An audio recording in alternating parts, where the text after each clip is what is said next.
Hi, I'm Jack Baruzzini, and you're listening to The Secrets of Stargate, where we talk about the hidden meanings and deeper layers found in the Stargate movies, TV series, and more.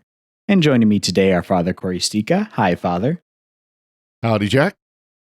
And Lisa Jones. Hi, Lisa. Hey, Jack. And Victor Lambs. Hey, Victor. Hi, Jack. And also Josh. Wait, where is Josh? Do you guys know where he is? Yeah, Josh. He's our fifth member of our panel. Haven't seen him here. I guess he wasn't able to make it this time. Jack to sick bay. Jack to sick bay. Yeah. Today we are discussing the fourth episode of Season 5, The Fifth Man. The team are pinned down on P7S-441 by the Jaffa. Lieutenant Tyler is badly injured and Jack stays behind to help him. The team returns to the SGC and General Hammond asks the same question that the audience is. Who the heck is Lieutenant Tyler? While the rest of the team is being investigated for alien influence and psychiatric issues, Jack and Tyler hold up against the Jaffa and wait for rescue. When, after finding a strange substance on the team's jackets that caused her to remember him, she begins to help Sam solve the mystery. Simmons is back and is determined to push General Hammond out of command by using this incident as evidence. As the clues come together, Tyler reveals that he is a member of the species Real, who use implanted memories as a defense mechanism. The team helps him to escape the Jaffa and return to his planet, and they are able to return to the SGC. So that's where Josh went. Mm-hmm. What are your thoughts on this episode, Father? Oh, I like this one. This is one of those when you don't know the ending, you're kind of going, okay, what's really going on here? Is they show him, this Lieutenant Tyler, as at least he's a physical being because he's actually able to take Jack's guns and hold them, not just like it. The little game they do is like where he hands it off to him and the gun just has to be sitting next to him. But you don't actually see them not actually do that and stuff like that. So it's a physical being, but who is he? Is this somebody that the people on SGC have forgotten, or is it somebody that SG-1 are remembering that isn't actually there? And so it's kind of a fun one, and it's fun trying to figure out what happens. And of course, you got to have the pseudoscience medical explanations involved and all that. And John deLancie, does anybody play a better slimy character? I mean, really? Definitely, yeah.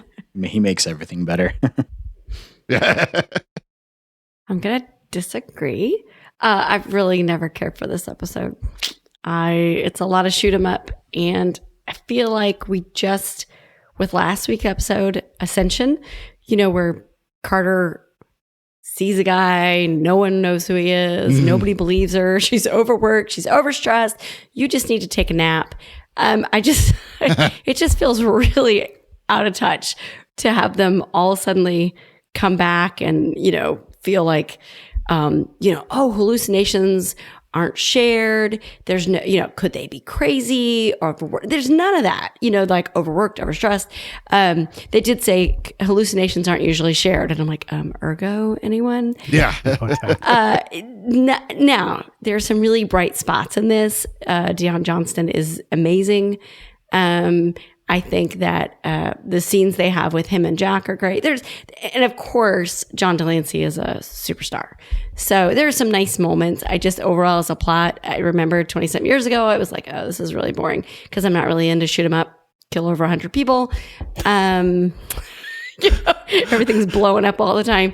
But, watching it back, it wasn't as bad as I remembered, but I did kind of doze off there at the end of the episode. So. Yeah. It can be. Anyways, what were your thoughts on this episode, Victor? Yeah, I agree with both Father Cory and Lisa on this one. It's a nice episode to watch. Dion Johnstone as really, sells it as Lieutenant Tyler. The parts with him and Jack, I really enjoy. I do enjoy like the big shoot 'em ups and stuff. Yeah. Even though it's never really clear who's Jaffa or what Gould is sending wave after wave of Jaffa against these two people. Because there really aren't too many, Gould left. But, I do like John deLancie. It's always a treat to watch him, but it seems like we always get at least one of these per season. Somebody comes into the SGC and like grills the the members about their actions and tries to hold them under a spotlight. It's the second episode in a row where somebody like mentions the entity, to Sam and says, well, you were controlled by a computer, weren't you? And it's like 2 episodes in a row. The main conceit too, I do like the main conceit, but it was done much more effectively a year earlier on Buffy the Vampire Slayer with the character Dawn, who is at the end of the first episode of season 5, I think it is. Buffy doesn't have a sister. She's an only child. And so she defeats Dracula because it's Buffy versus the Dracula. And she goes home and she's like, hey, Buffy. And there's some new character there the audience hasn't seen. And she's like, hey, Dawn. And you're like, wait, how does everybody know who this character is? And the audience doesn't know. And it's a very similar thing, so it's not even like a unique kind of twist or anything, but I do like the episode overall. And mainly it's the Jack and Lieutenant Tyler scenes that I enjoy so much. Yeah, definitely. No, I like that because of all the multiverse and shape shifting and consciousness transfer they've established earlier on in the show, that when you start out, you're like, okay, are they like a team from an alternate reality that got sent over to this? Mm-hmm. And so I like that you have like a wide array of options when you're starting out. And they narrow that down. Well, they even called out the multiverse thing where they talked about, okay, when Daniel Jackson said, when I went through the mirror, I came to an SGC that looks just like this, and this could be it. But we never went through a mirror. Well, it could be the Stargate. And, they kind of called that out a little bit. And I do agree with the lots of explosions, Tilk, handling the cannon from the down Death Glider. That was pretty impressive. Right. That was fun. Gets picked up on this episode, this season of The Bad Batch. They do that very early on. Spoilers. Not really spoilers. I listened to the DVD commentary on this one because I kind of drifted off during the actual episode. So I thought, well, let me go back and listen to what they had to say. And they said they'd recorded a whole lot more shoot 'em up, blow 'em up stuff than what they actually made it. They way over recorded. Well, they had a lot of fun. 30 Jaffa that we saw on screen. I mean, compared to way more than 15 that they said that. Well, there's the 15 that came that got half of them got blown up and the rest got shot, and then there was the ones that captured Tyler, and then the ones that from the Stargate that were left. Yeah, there was easily 30. They were trying to make Saving Lieutenant Tyler or something like Spielberg. Yeah, and I just always find it funny. And I know obviously why they do this for like gore reasons in a PG rated show. But whenever like they're blowing people up with mines or shooting them with these cannons, the explosions are always either in front or behind, and they just like fall over. Mm-hmm. Or they get launched like into the air, like on the AT. Like they get catapulted to the air. Which I guess better than having like limbs fly towards the camera and stuff. Yes. But not all of the Jaffa when they get shot have the little squibs on them. They'll think like the little flashes on them this time. Some do and some don't. It was very disconcerting. They must have ran out when they were shooting. Yeah. I also noticed, and this is absolutely no offense to any of the actors in the show, there were a lot of rather hefty Jaffa. They're big. Yeah. I guess they were all the bouncers, but it was. Yeah. It just seems. Well, I'm sure they're in Canada. I'm sure, like I said, probably had about 30 people killed, but it was probably only the same 10 Jaffa over and over again. In other words, the same 10 actors. They actually said that in the commentary. So it looks like a lot of people, but it's the same people over and over. Yeah. You've seen one Jaffa, you've seen them all, I guess. Yeah. I think they also said it was cold and raining, so maybe they were bundled up under their That's true, yeah. armor. Yeah. I did, so I like how they actually like the process they go through when the team comes through the Stargate and they immediately lock them down and lock them up. And obviously, since we're on the side of the characters, you're like, why are they not trusting them? But in reality, it's like they're doing exactly what they should be doing. Yeah. And I kind of find it odd how angry Sam and Daniel are about this. Like, You think they would understand why this protocol has to be followed? We've joked about it, where how many things do they have to go through? They have to have the Ritu guns scanned as they come through. They have to have the sound waves. They have to have blood drawn to make sure, Yeah. Well, and how many times has something happened and they don't lock them up? Yeah. Right. Exactly. Yeah. And they let them run around, and we're like, why aren't they following their protocols? No, Colonel Hammond, I am perfectly fine. I'm absolutely not speaking in a monotone that I never speak in.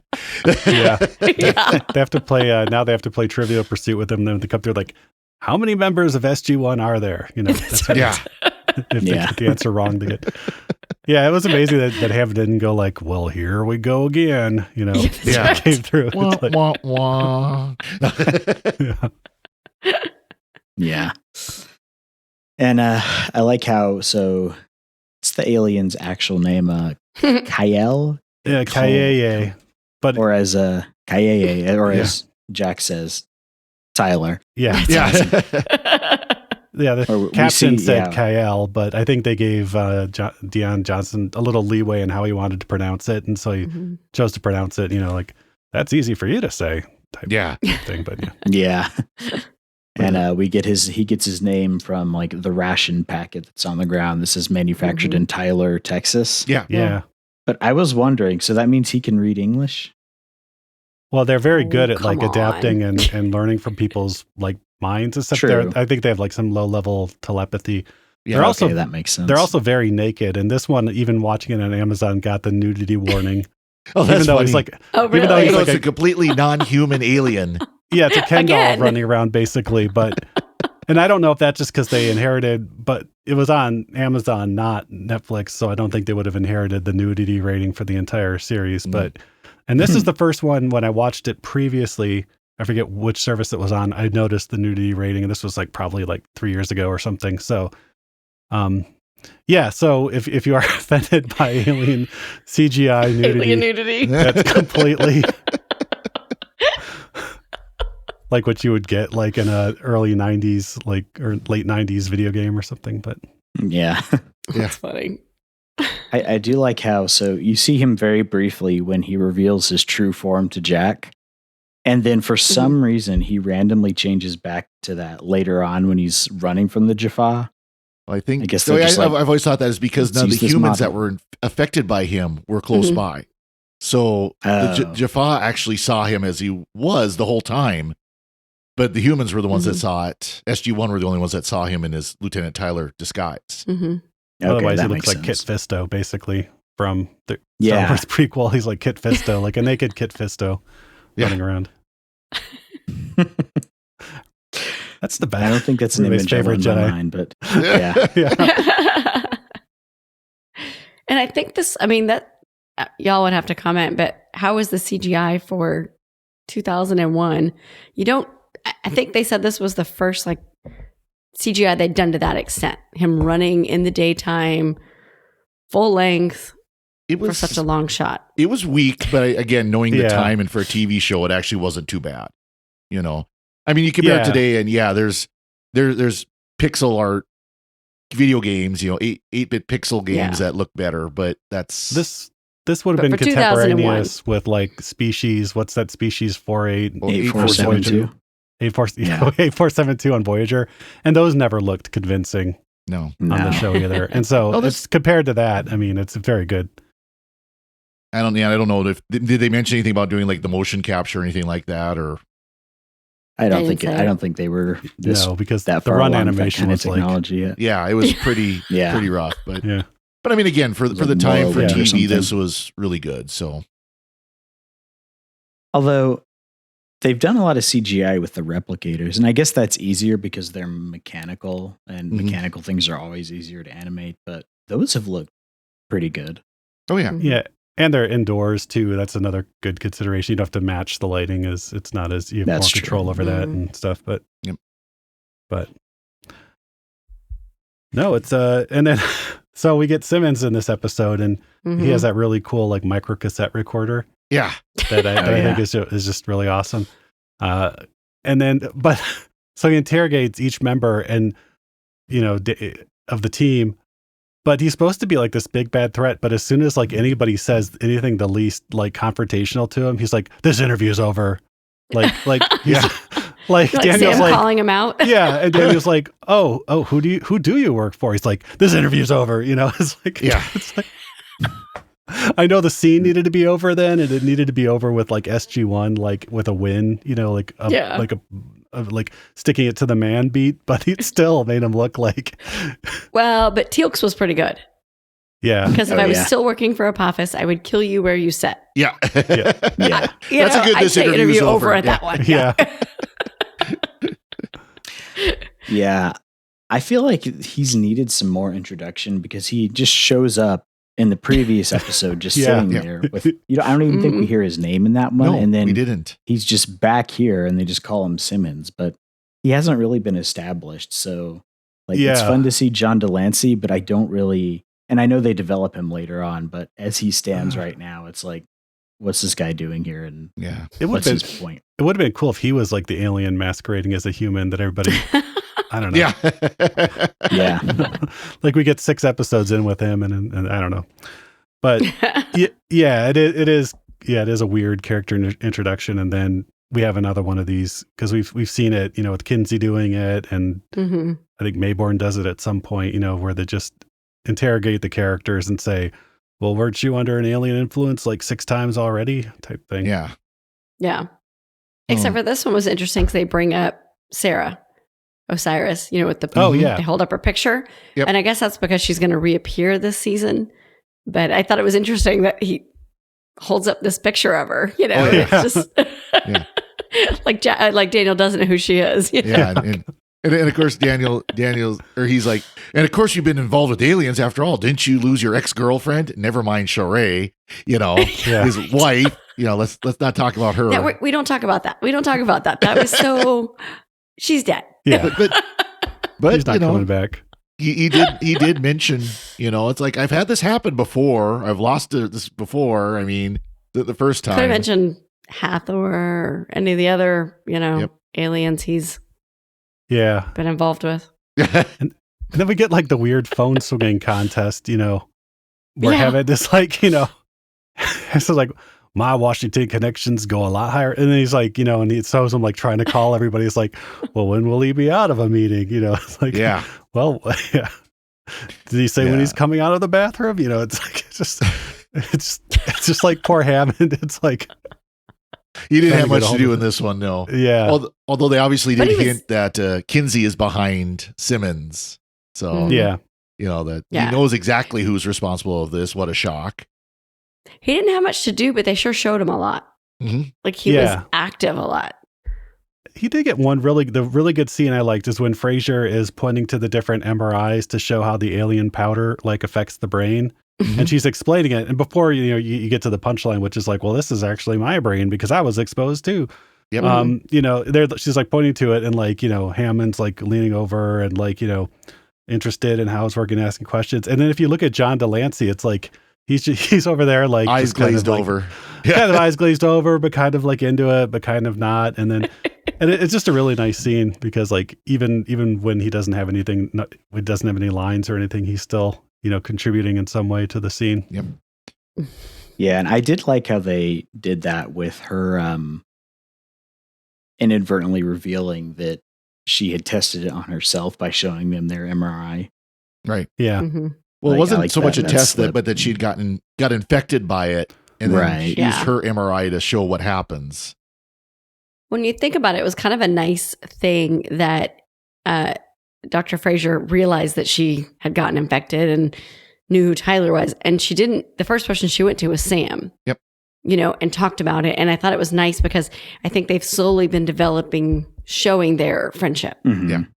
And it's funny because you think about it, they just showed that their friendship to each other was almost more important than their loyalty to the SGC. Because Sam's like, hey, can't you help us out and not tell? Like you could get in major trouble, but we're besties. Yeah. It'll be totally worth it. Totally worth it. Offense, I would assume. Well, do it. No, I mean, it's like, and it was, I don't know how it like seeped into her through like the plastic bag, but like I was reading an article about how like we've discovered all these artificial sweeteners that have like aspartame and stuff that have come into, and it's basically people in labs like working on one thing, and then they get like this chemical they've just invented on their fingers, and then they lick it off, and they notice it's sweet, and they're like, I've just invented an artificial sweetener. Right. So it's like, I don't know what sort of lab practices they have there, but it's like, this is how like great things are discovered. It's like how the microwave was developed, the microwave oven was developed, is they were working on microwave dishes for communications. And I guess the technician, whatever, had like a Hershey bar in his pocket and realized his Hershey bar was melting as he's standing in front of the microwave radiation. And I like that perfectly safe to he's people. cooking himself, you know? Yeah. Yeah, his thought isn't, this is probably bad. It's, we can use this to cook food. Yeah, S'mores. exactly. Yeah. Like that's why they have those grates in your microwave, because those little holes are too small for the wave to get through. Yep. Mm-hmm. But yeah.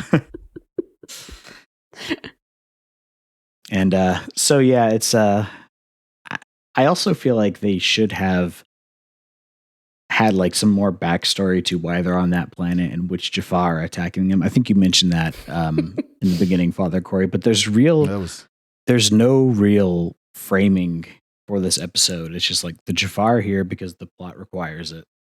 Well, they do explain why the Jaffa are there is because they had Lieutenant Tyler, the alien, captured on a cargo ship, and the cargo ship crashed on this alien. And I think he said that he had sabotaged it, so it crashed. Yeah, right. And so we know why the Jaffa are there. We don't know we don't know which Jaffa they are. But yeah, we don't know why SG. It was just a normal reconnaissance mission on a planet, kind of deal, or was this something else? It had only been a day or less because they said they said Tyler was in the briefing with us yesterday. Yeah. So they hadn't been there very long either. I think they saw the crash transport on the UAV and went to investigate or something because, and they do set that up kind of like they say, we saw those guys back at the crash transport, and you're like, oh, what was the transport about? And then, Lieutenant Tyler explains that, but I don't know, they do kind of show where he's kind of doing like the mind, Jedi mind trick. You do remember seeing this at the crash transport, Yeah. And I guess for the dramatic tension that you need at the beginning of this episode, starting in medias res makes sense. Yep. But it does just kind of leave you with some questions. But again, I feel like this was a much more common thing in older shows where you just open up and everything was already going on and then you kind of infer. Whereas nowadays it's too much setup. Yeah, well, they'll do this. They'll have them, in the middle of this combat, and then 24 hours earlier. Oh, I hate that. Yeah. I was just about to say this doesn't do two things I dislike, which is like front load all the action. So you have like 3 minutes of action, then the credits, and then people sitting around and talking for the next 40 minutes. We've seen some of those episodes, but yeah, where they have all this action and then say 24 hours earlier or 2 weeks earlier. And it's like, okay, so you didn't have enough, confidence in your own story that people would watch the beginning at the beginning. You had to show us the third act at the beginning because you didn't have enough confidence that you had a good enough of a first act opener. And it was such an interesting way to do things when it first started, and it was relatively rare. But now it seems like at least once a season, if not more often, every science fiction show, every medical show, every police drama, whatever, has to have one of those episodes. Mm-hmm. The biggest episode ever, and it turns it. And of course, by the time you get there, you're like, "Oh, that was it." Yeah. Really, it works if like your characters are all like, if your characters like dressed in like clown makeup, standing in a bathtub, in a in a hospital while with no walls or something, and then you're like, "Oh, how'd we get here?" And then they play record scratch and go to the next beginning. That it's acceptable in that case. That would work for you. Yeah, okay. yeah. But if it's just the characters doing what they usually do anyways, and then it's like 24 hours earlier, like, well, I really, I'm sure something happened. Yeah. Yeah. One interesting thing they said on the commentary was that the script came about because they needed a script where it was set on existing sets with no build. Yep. So it was at the SGC, and then this, I forgot what they called it, Red Rocks. They said it was an area that was painted, the rocks were painted red for X-Files. Oh. And so like a pit with, I thought they called it Red Rocks, like ravine or something. Oh, cool. And so that's what they did. So they required no build out except for the little stuff that Jack and Tyler hide behind. Yeah, the little ruins. Mm-hmm. You know, that was it. The clearly styrofoam rock ruins. Yeah. Got that spray paint. Yeah. Yeah. Yep. So they said this was I want to say a quick, they just had a couple of weeks lead in, and there you go. That's kind of definition of a bottle show is something like that, where it's use everything that exists and you don't have to put too much effort into it.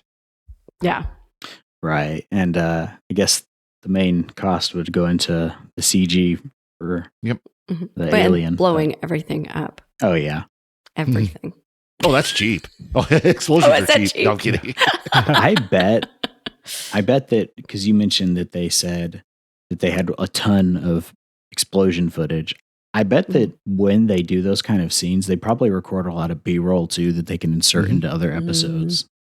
That would make sense. filler. And they pointed out that you see certain things that are B-roll from other things. And this, like the drone going through the Stargate is not. Well, that's an old one. There's several other things that are old. The footage of the Death Glider attacking was from Children of the Gods. It's from the first episode. I mean, that's how far back they dug on this. Some of it, anyways, was. With like the thing that opens up like that. Yep. Yeah. Well, that part that opened up and you saw some of it flying over, that was the same exact footage. It's just when you saw the background that it was new footage. Yeah. My favorite example of reusing like explosion shots or effect shots is when in Star Trek Generations, they use the exact same explosion shot of the bird of prey from the previous movie.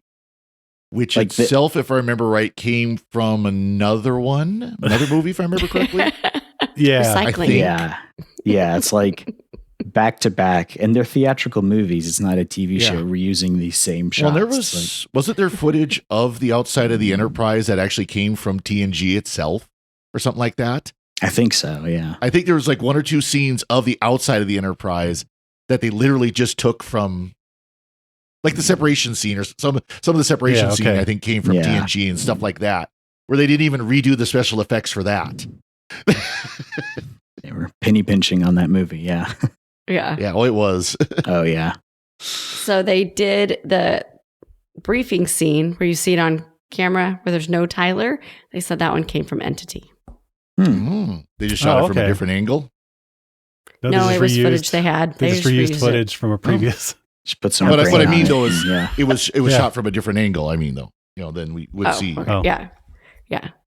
They changed it in some way, but they said they had tons of reused scenes, even though they're blowing everything up. So this really was just a let's squeeze an episode in.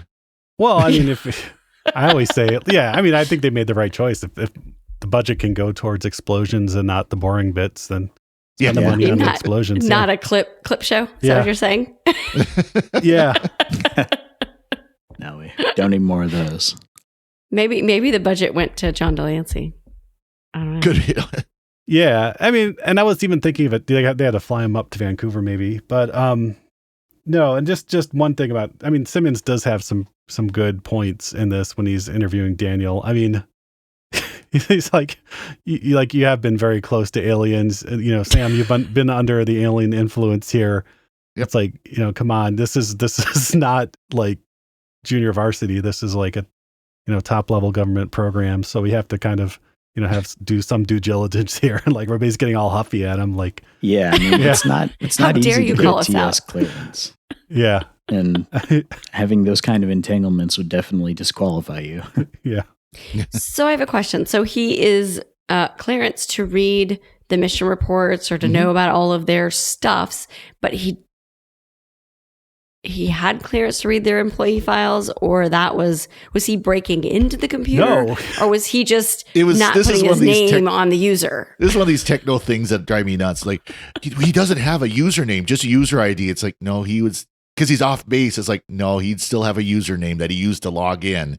Yeah. It might be something different that you don't recognize.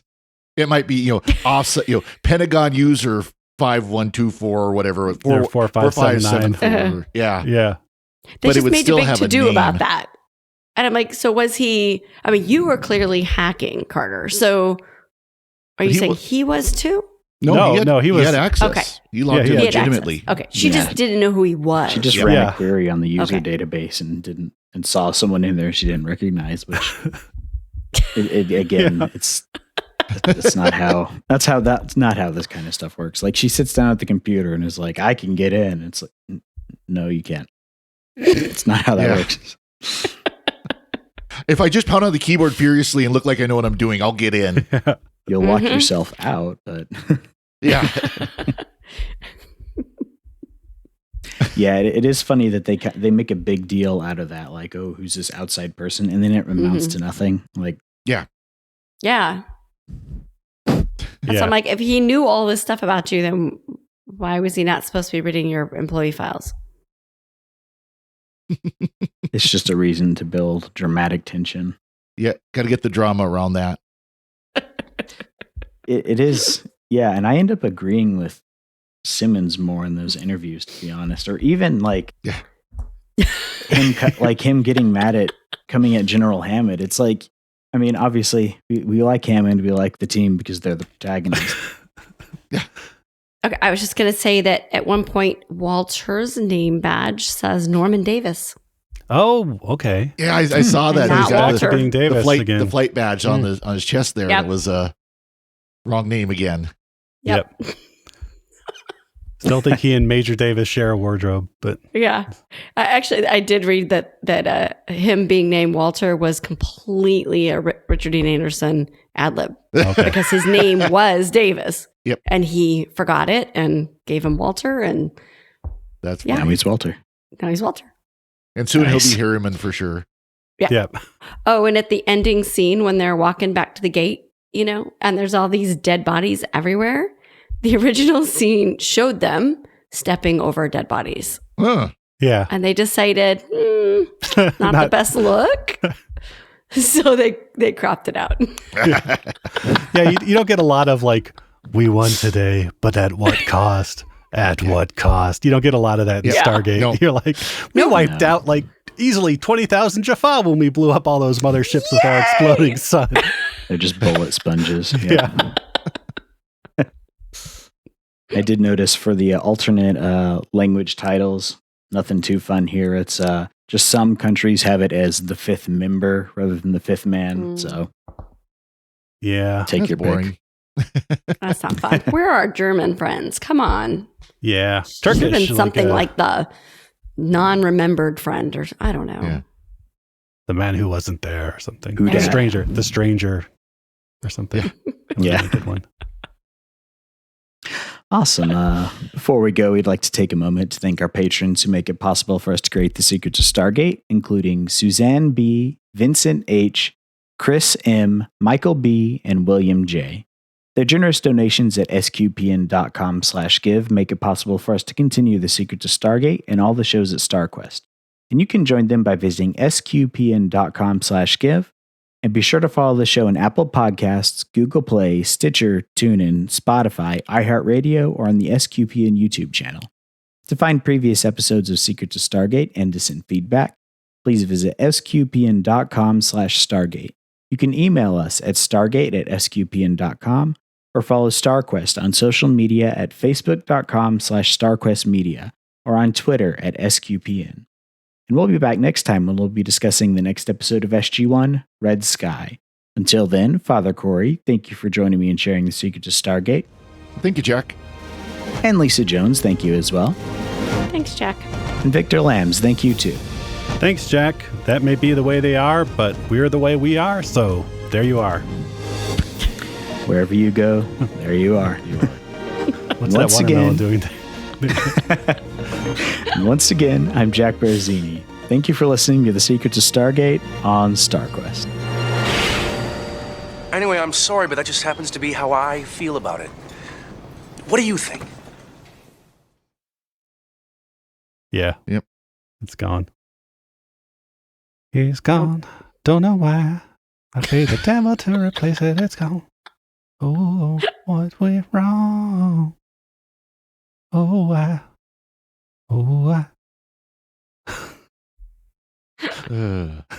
On hold Is this going to music. end up at the by end of the Victor episode Lange. again? yeah, I don't know. We're not going to use that.